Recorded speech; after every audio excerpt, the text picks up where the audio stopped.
Est-ce que tu as déjà croisé quelqu'un qui t'agaçait?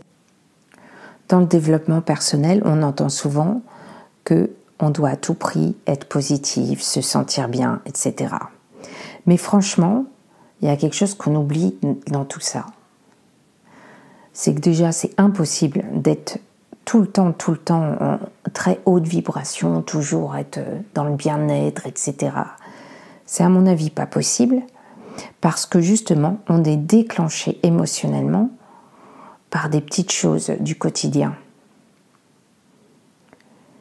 Et tant qu'on n'a pas fait ce travail, l'univers va nous renvoyer systématiquement le point sensible, la faille, le truc que tu dois travailler et que tu avais voulu mettre de côté, mais que finalement, ça revient. Et le travail se fait quand tu arrives à agir et non plus à réagir.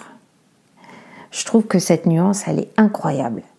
La réaction, c'est quand tu vas réagir émotionnellement à une situation.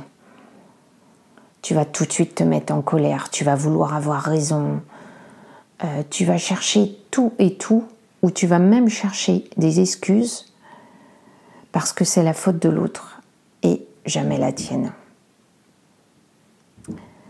Alors que l'action,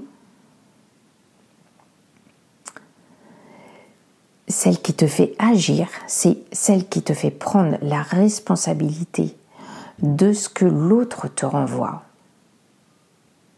Et j'ai une copine qui disait, dans un stage que j'avais fait, qui disait « Je prends la responsabilité qu'à chaque fois, chaque situation, c'est moi la responsable.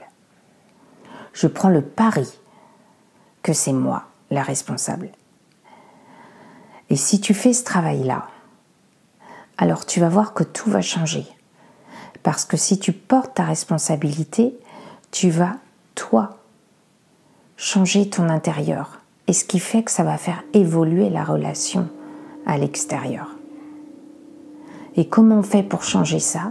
Eh bien, on prend un peu de recul, on n'est pas dans la réaction, et surtout, on accueille l'émotion qu'on est en train de ressentir.